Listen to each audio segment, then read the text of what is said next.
Assalamualaikum warahmatullahi wabarakatuh. Alhamdulillah. Wassalatu wassalamu ala Rasulillah Muhammad ibn Abdillah wa ala alihi wa sahbihi wa man walah. Subhanaka la ilma lana illa ma 'allamtana innaka antal alimul hakim. Rabbi shrah li sadri wa yassir li amri wahlul 'uqdatan min lisani yafqahu qawli, amma ba'du. Dan juga tentu saja semua yang hadir di majelis ini, baik ibu-ibu, kakak-kakak, adik-adik, anak-anak, yang mudah-mudahan semuanya disayang Allah, dibahagiakan Allah, dilindungi Allah. Mudah-mudahan semuanya disayang-sayang Rasulullah, dirindukan Rasulullah. Mudah-mudahan semuanya disyafaati Rasulullah, hidup dalam keadaan istiqomah, hidup dalam keadaan salehah, meninggal dunianya husnul khatimah. Di akhirat Allah perkenankan untuk Allah masukkan ke dalam surganya tanpa hisab, tanpa adab. Birahmatika ya arhamar rahimin. Juga untuk semua yang mendengarkan kajian saya, yang ada di rumahnya masing-masing, ya, yang lagi sambilan nyetrika, saya maafkan. Yang enggak saya maafkan yang sambilan sarapan.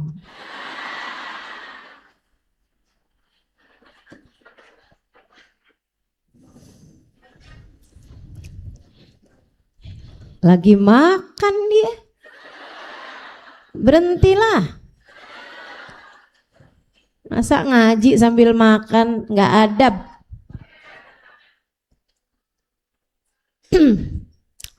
Pagi hari ini kita mau bahas Hubabah Nur bintu Alwi bin Syihabuddin, salah satu dari waliyah min auliyaillah, putri dari seorang wali min auliyaillah, dan juga bibi dari seorang ulama terkemuka, yaitu Habib Abdullah bin Muhammad bin Alwi bin Syihabuddin. Habib Abdullah bin Syihab, Ain Tarim disebutnya, matanya tarim. Makanya nggak pernah keluar dari tarim kabarnya beliau, di tarim aja. Soalnya matanya kata tarim. Ya, ini beliau. Beliau sudah wafat, Habib Abdullah bin Syihab, dan juga Hubabah Nur bintu Alwi juga sudah wafat. Karena bahkan saat saya berjumpa dengan beliau di tahun 1998, 1999, 2000, 2001, 2002, saya pulang menikah, kembali lagi. Kemudian 2003 saya kembali ke Indonesia. Beliau sudah sangat tua sekali. Jadi beberapa tahun kemudian saya pun mendengar kabar bahwa beliau meninggal dunia. Hubabah Nur bintu Alwi. Di masa itu aja beliau udah tua gitu kan. Jadi ustazah nih yang ustazah ceritain semuanya udah gak ada nih. Ya masih sih ada sebagiannya gitu ya. Mudah-mudahan. Dan saya yakin para kekasih-kasih Allah SWT nih, bidadari-bidadari bumi yang ada di atas muka bumi ini, akan selalu ada teman-teman saudaraku sekalian, satu demi satu, satu demi satu, akan selalu ada. Allah akan senantiasa menumbuhkan. Katanya Nabi Muhammad sallallahu alaihi wasallam, ummati kal matar la yudra. Umat saya ini kayak hujan, enggak ketahuan ghazirun fi awwalihi au fi akhirih, enggak ketahuan derasnya di bagian mana. Kadang-kadang hujan derasnya di bagian-bagian awal, kadang-kadang di bagian-bagian tengah-tengahnya, tapi nggak jarang pula awalnya gerimis, tahu-tahu menjelang akhir malah lagi deres-deresnya. Ya tahu.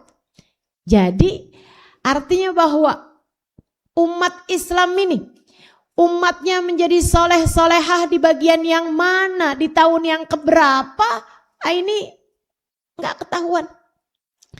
Kadang-kadang Allah SWT menumbuh-numbuhkan Di masa-masa ketika kayak udah mulai kering, tahu-tahu tumbuh para ulama-ulama, para wali-walinya Allah Subhanahu wa taala, sampai Islamnya jadi kelihatan bersemi kembali. Islamnya jadi kelihatan semarak. Kalau kita lihat aja Ibu ya di Indonesia ini ya. Ibu-ibu zaman ibu-ibu ya. Zaman ibu-ibu muda, ibu-ibu pernah muda kan? Bu, pengajian tentu tidak semarak sekarang, betul? Zaman saya kecil, Ibu ya, zaman saya kecil, orang pakai jilbab tuh jarang banget. Jadi lihat-lihatannya orang, dikata-katain, orang pakai jilbab dikata-katain, nggak punya kuping ya, katanya gitu. Aneh betul. Segitunya tuh masih jilbab. Zaman itu belum ada orang pakai cadar. Kayaknya kalau zaman itu orang pakai cadar dibilangin gak punya muka kali ya. Gak ketahuan deresnya di bagian yang mana. Mudah-mudahan nih saat lagi derasnya hujan di umat Nabi Muhammad, kita termasuk di antara yang bersemi di sana. Amin. Amin. Karena walaupun hujannya lagi deras, kalau pohonnya, tanamannya di dalam rumah atau ketutupan sama sesuatu, ya kering juga. Nggak dapat apa-apa juga. Di dalam pot di tengah rumah. Rumahnya tertutup tentu saja, nggak kehujanan sama sekali, mati juga. Nah kita nih biar dapat terpaan hujannya. Ketika umat Islam diturunkan hujan dari Allah SWT, mudah-mudahan Allah SWT menjadikan kita di antara yang tertimpa hujan tersebut. Hingga kemudian bertumbuhlah, bersemilah daun, kemudian bunga, kemudian buah dalam diri-diri kita. Amin ya rabbal alamin. Jadi akan selalu ada bidadari-bidadari bumi. Ustazah kalau gitu tulis lagi dong. Ini banyak yang belum ketemu saya. Tapi kan yang kemarin juga di tahun Covid, masa Covid saya tulis bidadari bumi yang keduanya tuh. Nah itu ya, dari yang belum ketulis di bidadari bumi yang pertama. Nah, mudah-mudahan nanti siapa tahu aja ada buku bidadari bumi yang ketiganya dari bidadari-bidadari bumi di Indonesia. Walaupun kelihatannya kamu nggak masuk sih di situ.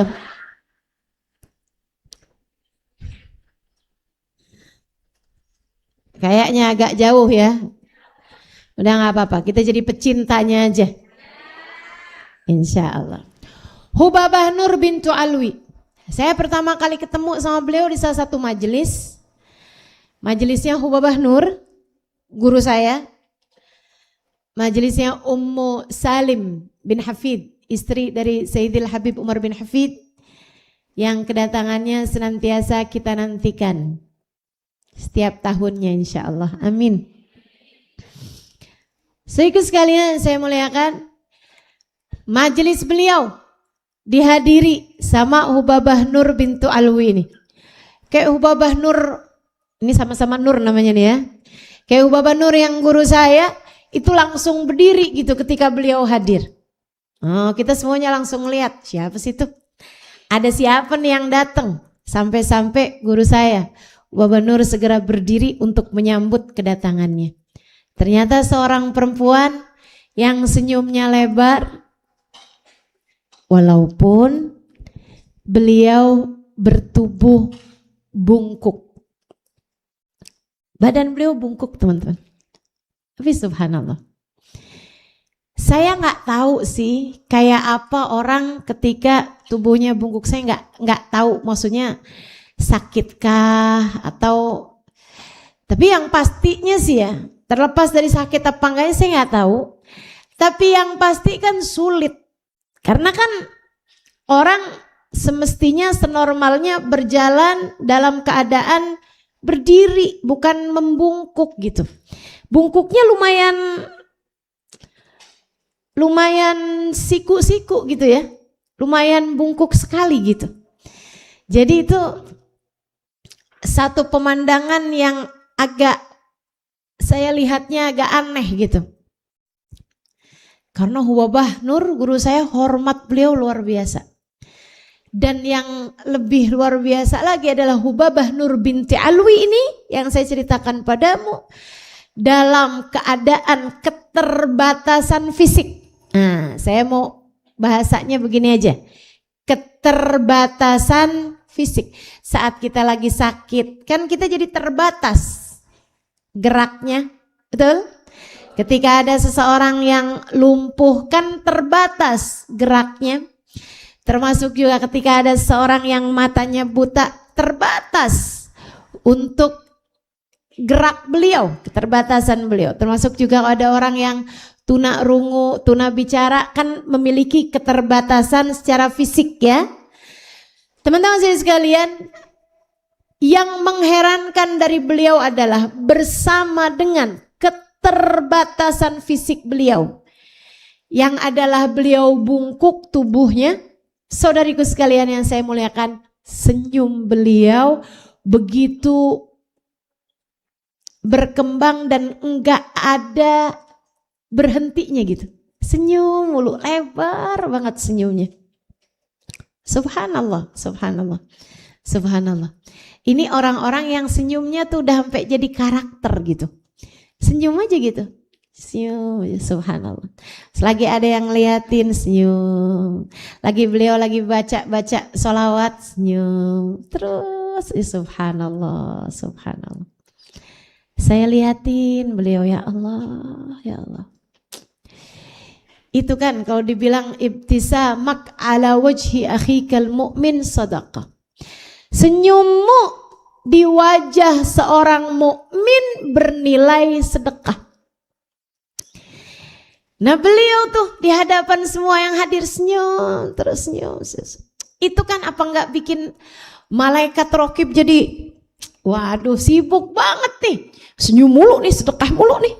Wah, Masya Allah, sibuk bener ya.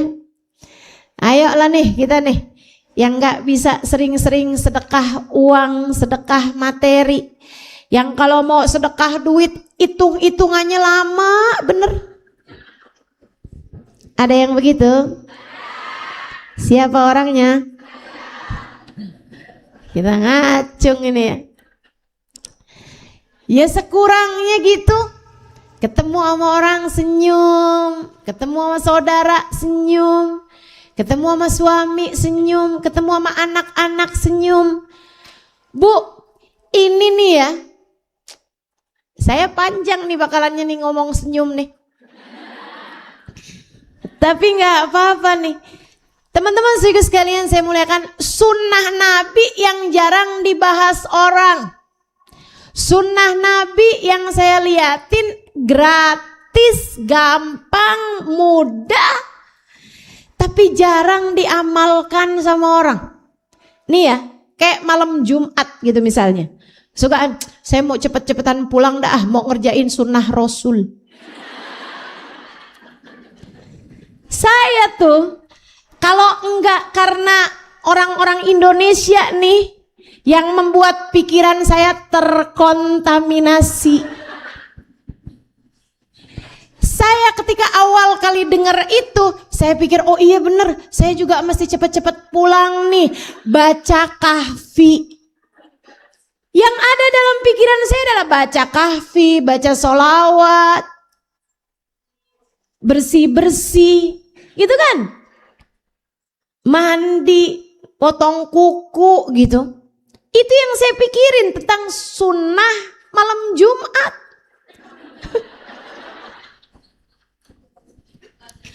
Yang lain pada senyum-senyum, saya heran aja. Sunnah yang mana sih? Aneh aja ya. Terus ada juga nih, laki-laki, para suami suka bilang sama istrinya, kalau kamu izinkan nih kan, saya ingin melaksanakan sunnah Nabi. Istrinya malah deg-degan. Saya akan berusaha untuk adil. Apa tuh? Sunnah Nabi yang mana nih yang dia mau kerjain? Ya Allah, kok jadi kayak sunnah Nabinya jadi sesuatu hal yang sunnah Nabi kah? Saya sih malah kayak harus kasih tanda tanya tuh di belakangnya. Masa yang kamu pikirkan sebagai sunnahnya Nabi Muhammad dari ribuan sunnah? Iya sudah ribuan sunnahnya Nabi Muhammad sallallahu alaihi wa ala alihi wasallam. Saudaraku sekalian saya muliakan, nih kamu duduk di sini nih. Duduk sambil dengerin kajian saya. Ada berapa banyak sunnah Nabi yang kamu laksanakan? Sunnah duduk tanpa mengobrol. Sunnah apa bukan sunnah? Sunnah duduk tanpa tersibukkan dengan hal yang lain. Mendengarkan ketika ada yang sedang berbicara. Menyimak ketika ada yang sedang menyampaikan. Berusaha khusyuk walaupun ngantuk. Sunnah Nabi apa bukan? Sunnah Nabi. Teman-teman sekalian, kamu di hadapan saya kemudian kamu tersenyum. Sunnah apa bukan? Sunnah. Karena hati saya juga sedih kalau ada yang cemberut.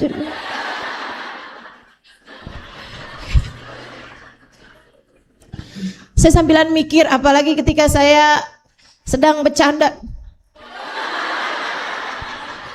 Saya lagi mikir aja itu, alangkah beratnya beban hidupnya. Ya Allah. Banyak sunnahnya Nabi Muhammad sallallahu alaihi wasallam. Kamu duduk enggak sibuk nyemil.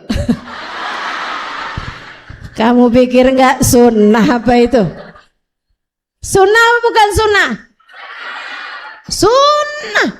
Betapa banyaknya sunnah. Kamu duduk dengan tenang. Sunnah Nabi Muhammad. Emang iya Ustazah? Sunnah. Katanya Nabi Muhammad sallallahu alaihi wasallam, ta'allamul ilma wa ta'allamu lil ilmi as-sakinah wal waqar. Perintah Nabi Muhammad sallallahu alaihi wasallam. Pelajarilah ilmu dan pelajarilah untuk mempelajari ilmu sakinah, ketenangan hati, wal waqar, ketenangan anggota tubuh. Badannya tenang. Karena ilmu itu mirip kupu-kupu, teman-teman saudariku sekalian, nggak akan hinggap kecuali di tempat yang tenang. Kalau gerasa gerusu sebentar pindah, sebentar.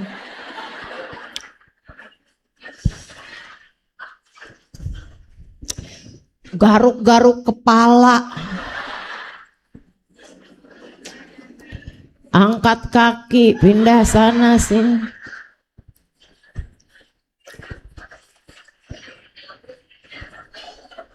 Tapi saya maklumi. Saya udah tahu. Saya bahkan udah nggak bisa lagi duduk di bawah, teman-teman. Ya, siapa yang nggak bolehin? Ya dokter itulah. Habisnya operasi gitu kan, udah mau masuk ruang operasi tuh. Dibilangin, Ustazah habisnya operasi, Ustazah nggak bisa lagi duduk di bawah. Allahu Akbar. Sholat gimana dok? Ya sholat aja lah. Habis selesai sholat gimana dok? Bolehlah zikir. Tapi pikiran saya habis subuh 1 jam dok. Nggak boleh juga. Wah. Aduh. Jadi harus duduk di atas. Ya kayak sekarang inilah. Ya nggak apa-apa kan? Ya Allah, alhamdulillah. Dah mudah-mudahan saya doang yang kayak begitu.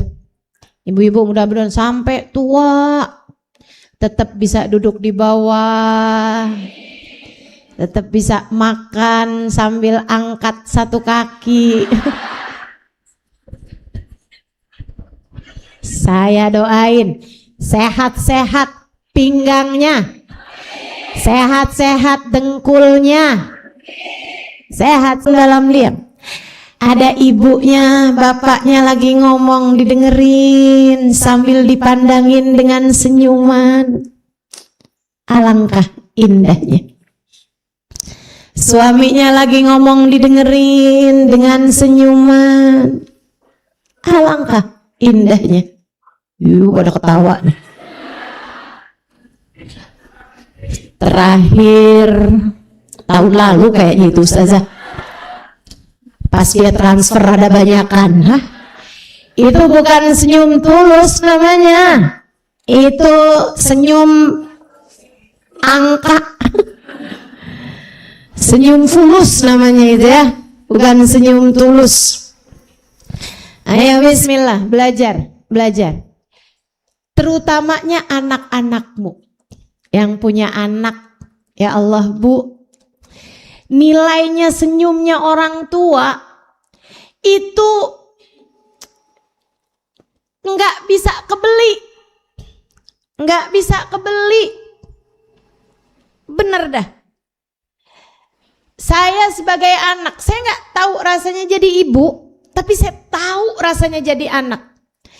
Ketika orang tua tersenyum padamu, ketika orang tua ketawa di hadapanmu, itu rasanya kayak lagi tumpang tindih kehidupan, kayak nggak apa-apa gitu. Kayak dunia saya baik-baik aja selagi saya masih bisa mendapati senyuman kedua orang tua saya. Dan saya kasih tahu kamu, yang masih pada punya orang tua, karunia indah yang Allah berikan dalam kehidupanmu. Umi saya sekarang udah gak ada. Abah saya sudah mulai menua dan banyak lupa. Pikun. Ya. Sepertinya itu cara Allah juga untuk meringankan hati beliau. Karena kehilangan umi saya sesuatu hal yang jadi tekanan yang sangat besar bagi beliau. Saudaraku sekalian saya muliakan. Senyum. Kamu tersenyum kepada orang tua kamu. Dan kamu mendapati orang tuamu tersenyum padamu. Jangan biarkan terlewat dalam hidupmu. Saya udah pulang dulu, masih ada umi saya. Saya pulang. Lagi kayak apapun keadaan saya.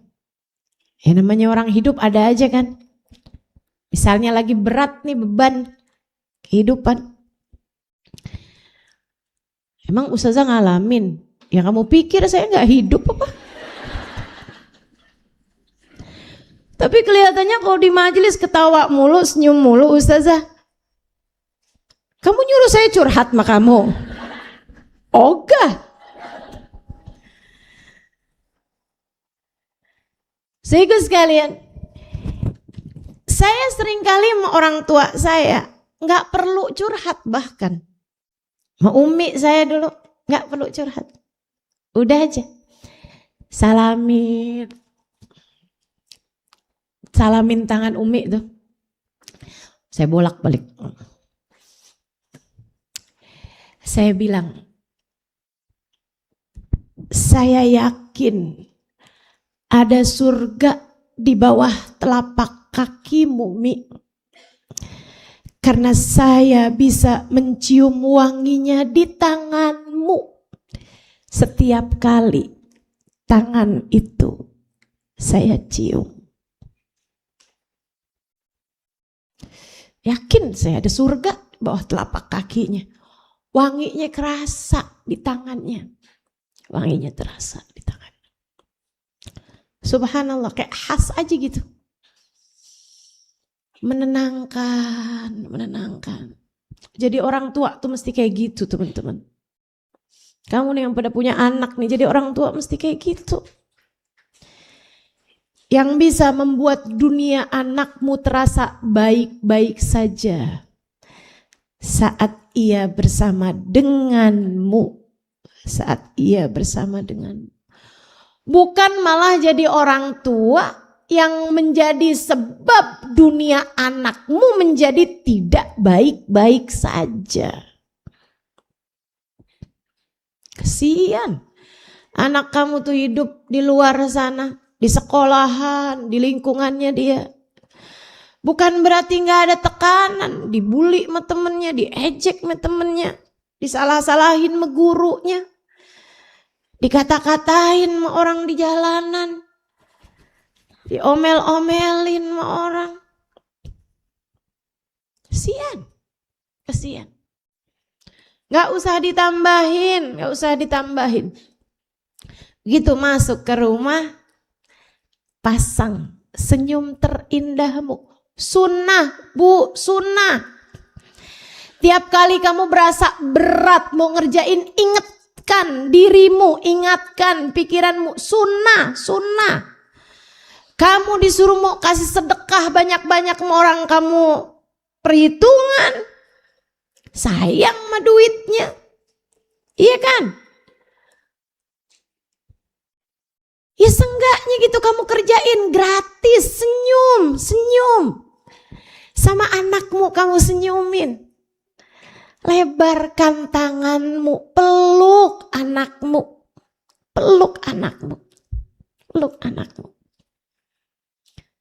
Saya kalau ada hal-hal yang berat, kalau yang ringan-ringan udah tuh cukup. Salaman, cium tangan, pandangin wajah Umi saya yang senyum, cukup. Tapi kalau lebih berat daripada itu, saya akan pelukin Umi saya. Nggak pakai cerita, peluk aja. Nangis saja dalam pelukannya. Hal paling saya rindukan sesudah kematian Umi saya. Kehilangan terbesar saya. Kehilangan pelukan itu.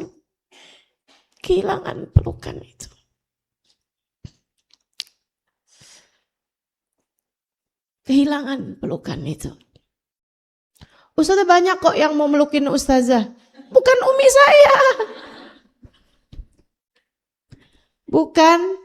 saya.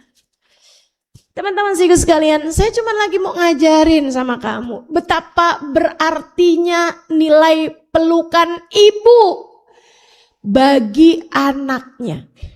Mungkin sekarang saat kamu berada di atas muka bumi ini, mereka tidak terlalu merasakannya. Mama nih senyum-senyum mulu. Mama nih melukin mulu. Misalnya gitu.